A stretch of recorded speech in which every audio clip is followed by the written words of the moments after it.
Jo, what makes, in your experience of Parliament, what makes a good Prime Minister's question?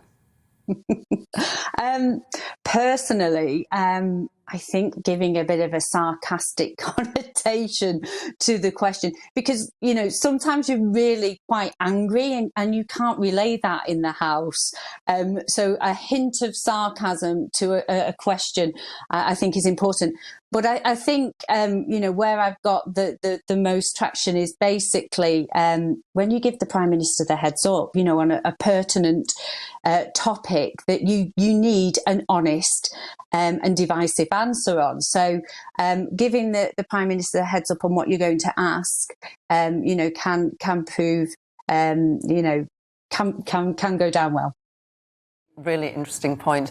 And finally to you, what makes a good Prime Minister's question? Well, as former Deputy Chief Whip, I studied this at length. It's got to be short. The key is it's got to be very brief.